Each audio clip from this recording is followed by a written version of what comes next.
Muhammad sallallahu alaihi wasallam.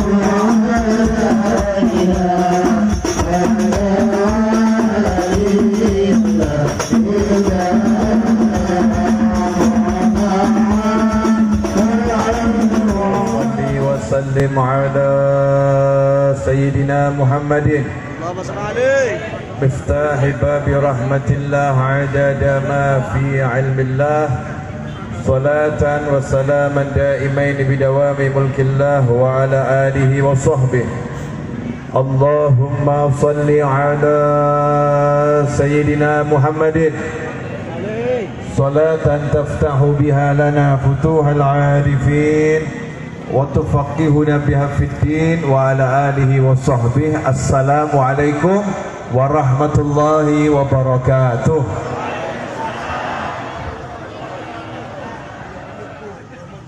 Bapak-bapak, ibu-ibu, sahabatku dimanapun antum berada, alhamdulillah pada waktu di antara zuhur dan asar, saat panas-panasnya matahari dan waktunya untuk tidur. Ya, waktunya untuk tidur. Allah Ta'ala beri kita kekuatan melek. Ya, Allah kasih kita kekuatan untuk melek. Sehat, duduk, cari ilmu. Ini rezeki yang tidak disadari, rezeki yang sering dianggap bukan rezeki, sehingga rezeki yang semacam ini seringkali tidak disyukuri. Biasanya kalau dapat duit ngucap alhamdulillah, tapi kalau duduk begini rasanya biasa-biasa saja. Makanya saya mengingatkan diri saya dan juga semuanya untuk betul-betul merasa ini rezeki, ya ini rezeki. Mari kita bareng-bareng mengucap alhamdulillah, karena rezeki yang semacam ini yang membawa kita kepada kenikmatan hidup dunia dan kenikmatan hidup nanti di akhirat. Mulai mau meninggal, orang-orang yang biasa duduk di majelis semacam ini, mudah-mudahan kita termasuk di dalamnya, amin. Itu kalau mau meninggal, meninggalnya enak. Ya, meninggalnya enak. Malaikat Israel alaihi salam, makanya kita kalau nyebut malaikat Israel jangan lupa ngucap alaihi salam. Maksudnya titip salam buat malaikat Israel. Siapa yang biasa titip salam kepada malaikat Israel alaihi salam, maka nanti kalau beliau alaihi salam datang kepada kita sudah kenal. Kenapa? Biasa titip salam, karena sudah kenal, malaikatnya akan mesem, malaikatnya akan senyum, dan kitanya tidak kaget. Kenapa? Oh, udah kenal, karena udah sering kirim salam. Nanti malaikatnya alaihi salam datangnya menyenangkan, kemudian akan mencabut nyawa kita, insya Allah tanpa kita rasakan, karena kita dikasih obat bius ala malaikat atas izin Allah subhanahu wa ta'ala. Tapi kalau enggak pernah hadir majelis-majelis semacam ini, naudzubillah min dzalik, atau hadir tapi jarang, hadir atau jarang, nanti kalau mau meninggal dunia, saat yang lain itu enggak tahu apa yang kita rasakan, mungkin yang lain teriak-teriak, nyebut dan lain sebagainya. Dan zaman sekarang saya sudah hampir tidak mendengar, mendengar kalau ada orang sakit mau meninggal, ada yang bisik, ayo nyebut Allah. Hampir tidak mendengar, karena biasanya ujuk-ujuk sedo, tiba-tiba meninggal tanpa proses yang jelas. Sudah hampir juga tidak mendengar, hampir ya. Orang meninggal ngucap la ilaha illallah atau mengucap Allah itu sudah hampir tidak mendengar. Alhamdulillah masih ada, tapi sayangnya di sinetron. Ada di sini sinetron. Sinetron itu kalau yang mau meninggal memang dia berperan sebagai muslim, ujung-ujungnya selalu mengucapkan la ilaha illallah atau Allah Allah, kalimat thayyibah, ucapan-ucapan yang baik. Nah kalau memang tidak biasa seperti ini, itu kalau mau meninggal film yang diputar adalah drama Korea, sinetron, maka nggak bisa nyebut yang baik, nggak bisa ngucap yang baik, maka malaikatnya akan nyebutnya tanpa obat bius. Dia deledel, nggak pakai obat bius. Naudzubillah min dzalik. Allahumma ajirna minuh.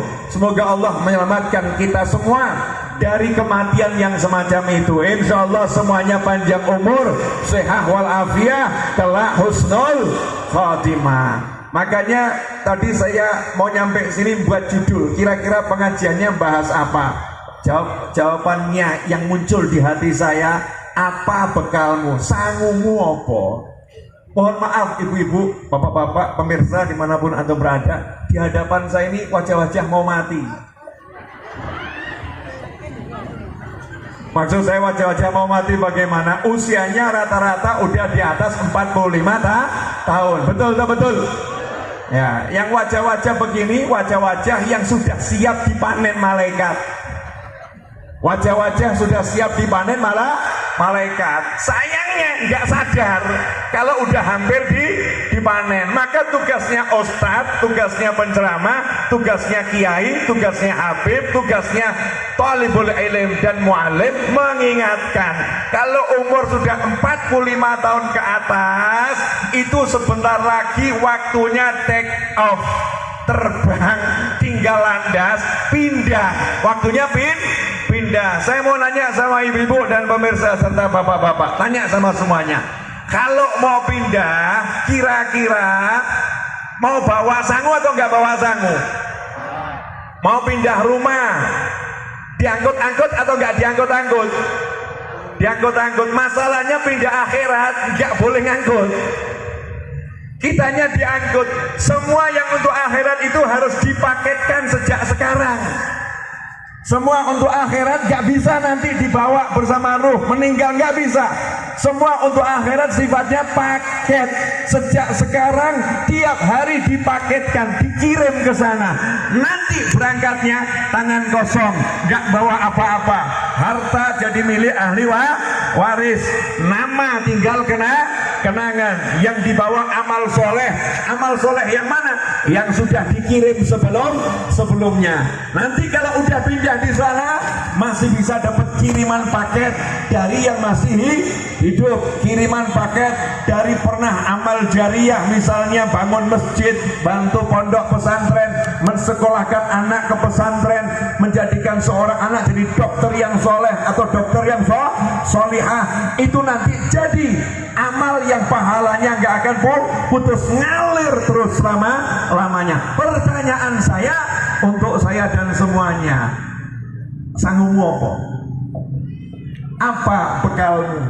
Lurah, camat, RT, RW, kiai, habib, ustadz, talibul ilm yang cari ilmu, ibu rumah tangga, pengusaha, karyawan, buruh, pengangguran, bekalmu apa? Kenapa? Mati gak lihat titel, mati gak lihat pangkat, mati gak lihat siapa dirimu, mati itu pasti, mati itu harga mati. Mati itu harga mati, gak bisa ditawar lagi. Mosok jenengan modil sama malaikat, malaikat bisa dibayar berapa? Tak mundur sebentar itu kan tidak iso ya, pasti akan meninggalkan dunia ini. Dan saya heran kepada manusia yang betah hidup di sini. Bu, boleh saya nanya? Boleh. Banyak nggak orang yang suka berkeluh kesah? Banyak. Ibu termasuk korban atau pelaku? Korban itu maksudnya yang dengar curhat, yang dengar curhat itu namanya korban. Pelakunya yang suka curhat. Nah ini pelakunya hadir atau nggak hadir? Hadir ya. Namanya berkeluh kesah itu enak atau nggak enak? Nggak enak. Berarti dunia ini enak atau tidak enak? Karena banyak yang berkeluh kesah, ya berarti menurut orang-orang itu dunia itu nggak enak. Kalau nggak enak, mestinya kita diajak pindah, mau atau nggak mau? Saking baiknya Allah Subhanahu Wa Taala, saking baiknya Allah Taala, Huwar Rahman, Huwar Rahim. Allah Maha Pengasih, Allah Maha Penyayang. Kita ditaruh di dunia ini cuma sebentar, ojo suwe-suwe, sakno awakmu. Kasihan kamu di dunia lama-lama, karena dunia itu tidak menyenangkan. La roha, nggak ada yang namanya istirahat di dunia, nggak ada yang namanya nyaman di dunia. Semua yang kita suka pasti akan rusak. Semua yang kita suka pasti akan rusak. Itu dunia. Makanya dunia dibuat sama Allah kita mampir di sini sebentar saja. Kenapa? Kasihan kalau lama-lama. Makanya terus dipindah ke akhirat, dipindah ke tempat yang penuh nikmat. Yang kenikmatannya nggak bakal rusak. Oh, tolong dijawab jujur, sejujur-jujurnya. Suaminya ganteng enggak? Alhamdulillah. Ya, memang sebagai istri harus ngomong suaminya ganteng. Walaupun orang lain nganggap kayak ngono kok ganteng, nggak ngurus. Yang penting buat aku suamiku ganteng. Pertanyaan saya, kalau tambah umur tambah ganteng apa tambah elek? Itu dunia. Mungkin waktu nikah wayu, waktu nikah ganteng, mungkin jalannya waktu tadinya gagah, berjalannya waktu semakin layu, semakin layu.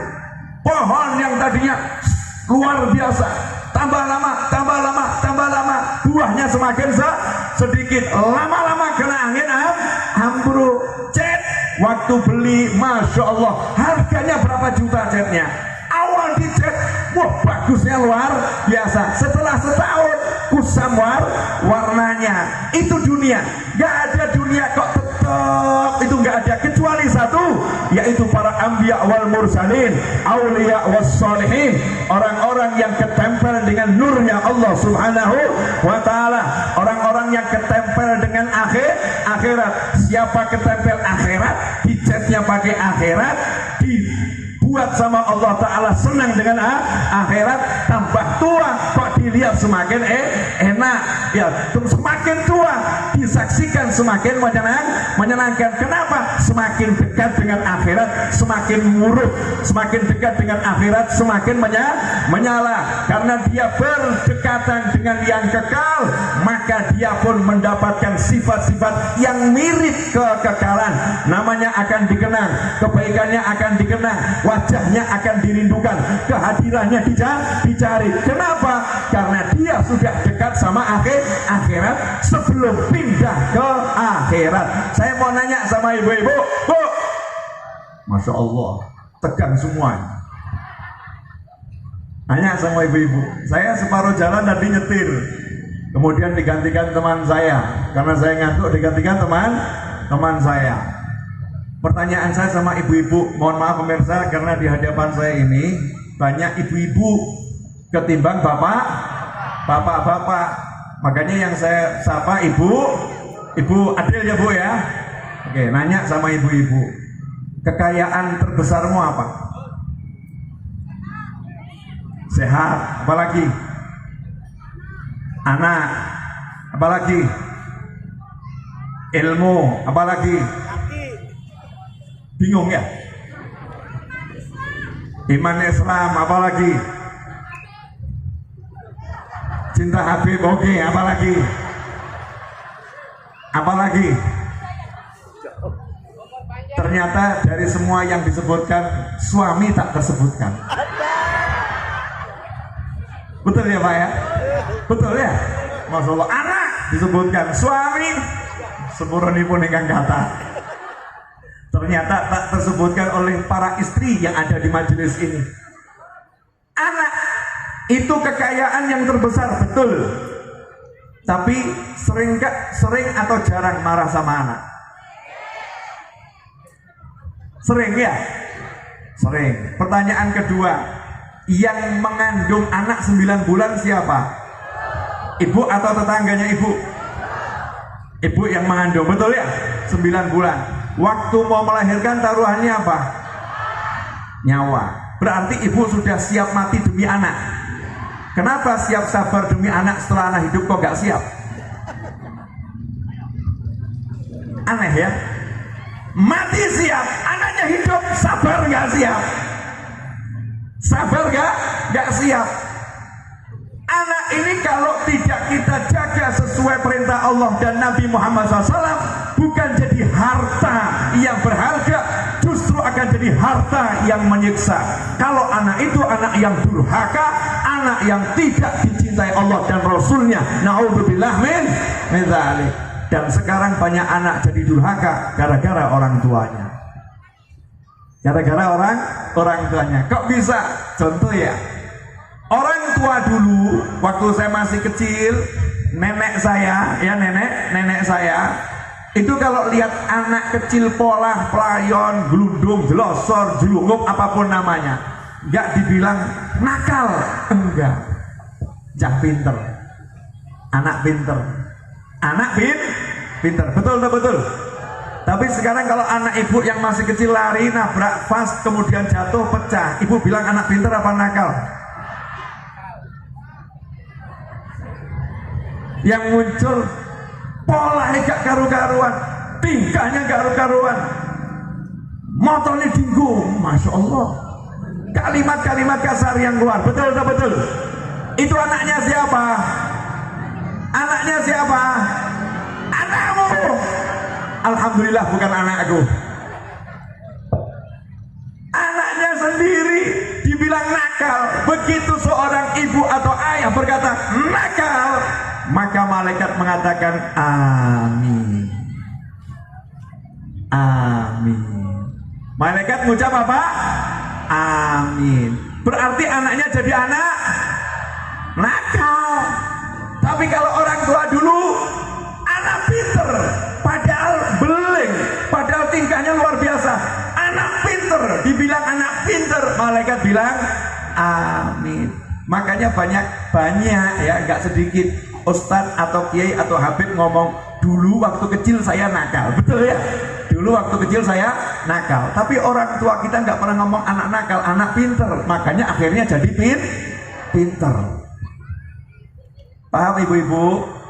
Jadi kalau hartamu itu yang termahal anak, ya tolong anaknya dijaga, jangan disia-siakan, jangan dimarah-marahin, jangan hatinya pegel sama anak. Kenapa? Gak mungkin anak bisa jadi anak yang baik kalau orang tuanya hatinya tidak ridho kepadanya, hatinya gak ayem kepadanya, hatinya pegel, mangkel, sumpek kepada anak.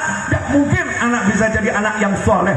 Walaupun dipanggilkan habib, kiai, ustadz, kumpul jadi satu, ngajari Al-Quran, anaknya nggak mungkin bisa jadi wali kalau orang tuanya hatinya pegel dan mangkel. Kenapa? Ridhallah fi ridhal walidain wa suhtullah fi suhtil walidain. Ridhonya Allah bergantung ridhonya orang tua, marahnya Allah bergantung marahnya orang tua. Anaknya baca Al-Quran tapi orang tuanya sering mangkel, sering pegel, maka Allah mengatakan aku tidak ridho sama anak itu karena bapak ibunya tidak ridho. Na'udzubillah min dzalik. Yang berikutnya, orang tua dulu tuh indah sekali. Anak sakit panas, kalau orang sekarang, aduh meh mati iki, nok mati piye, bingung, yang muncul kalimat-kalimat jelek. Tapi coba simbah-simbah terdahulu, anaknya sakit panas, cucunya sakit panas, komentarnya sama mantunya, meh pinter, betul? Ini mau pinter, makanya sakit panas. Mantunya ngeyel, mau pinter bagaimana? Panasnya 39, ini cuma berdarah, ini bisa mati. Ngeyel, mertuanya bilang ini mau pinter. Maksudnya mertuanya apa?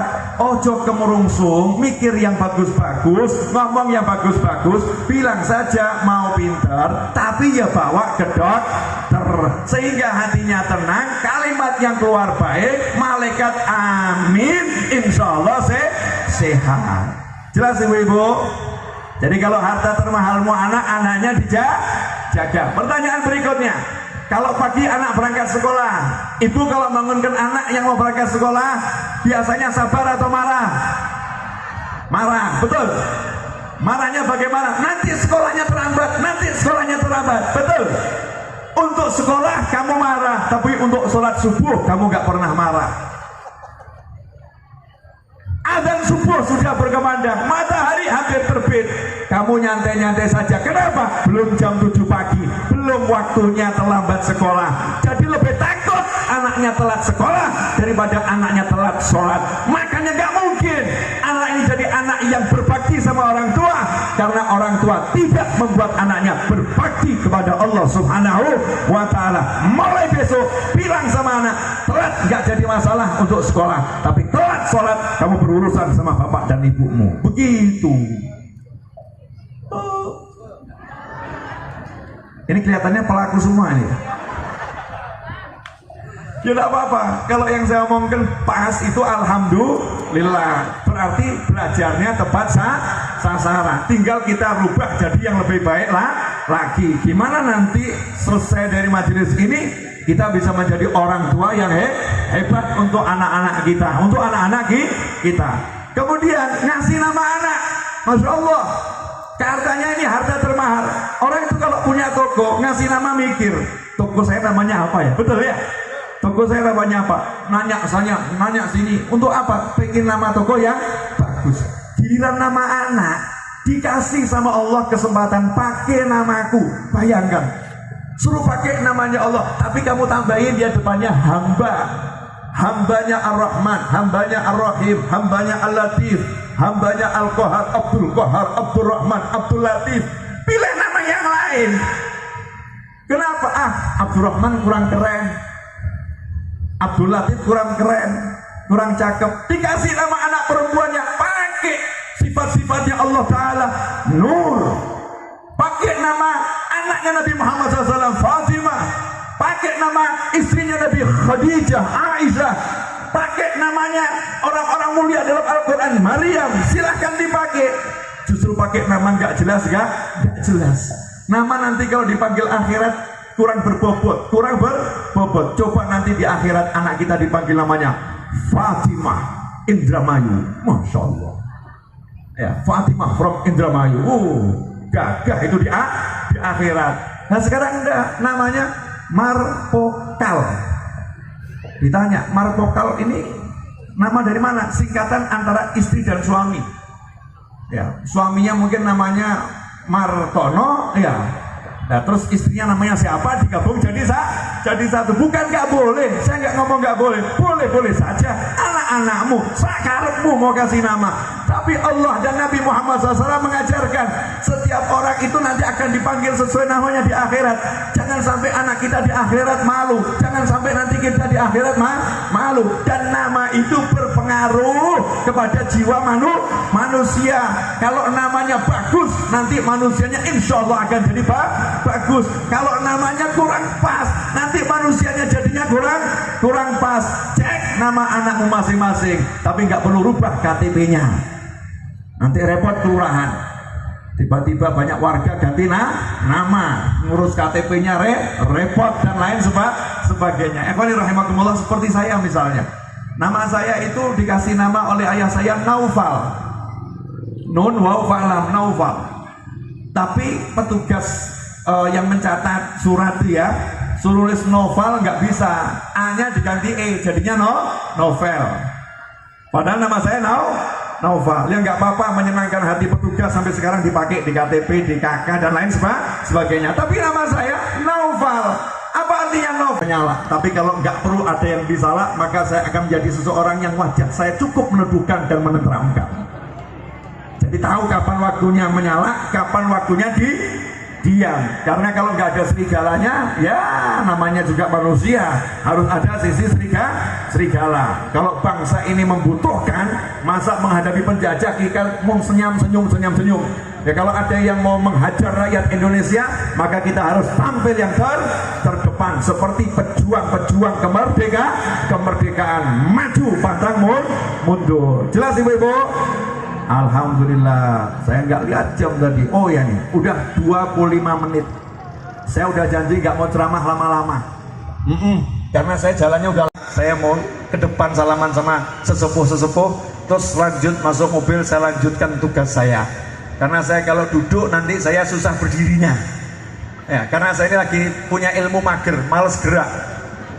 Ya males gerak, sekali duduk ya sudah males berdiri. Jangan sampai saya males berdiri nanti tugas yang lain jadi kacau balau. Mudah-mudahan barokah manfaat. Mumpung doa saya dapat jaminan kabul. Yang jamin langsung Nabi Muhammad SAW. Wah langsung viral. Habib Novel dijamin Nabi doanya kabul. Jangan salah, ini jaminan berlaku untuk semua orang asal melakukan hal yang sama dengan saya. Apa itu? Doaul musafir mustajab. Nabi bersabda SAW, doanya musafir itu mustajab. Mumpung saya musafir, jenengan kan gak safar ya. Maka saya mau dongo yang banyak insyaallah.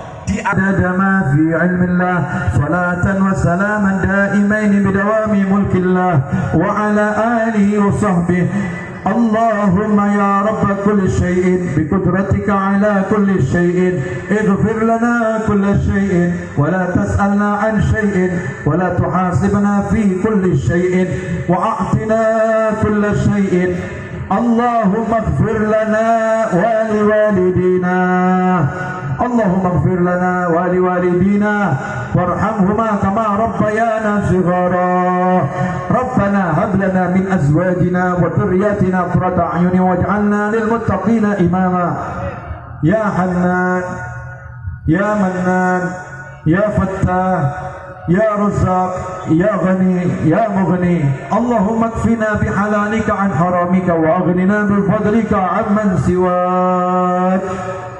Ya Allah yang maha pengasih lagi maha penyayang. Ya Allah, tolong ampuni dosa-dosa kami ya Rabb.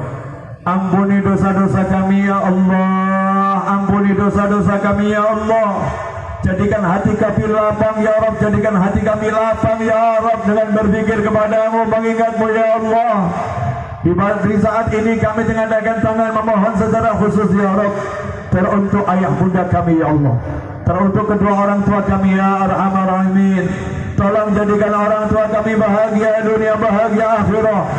Jadikan orang tua kami mulia dunia, mulia akhirah. Jadikan orang tua kami selamat dunia, selamat akhirah.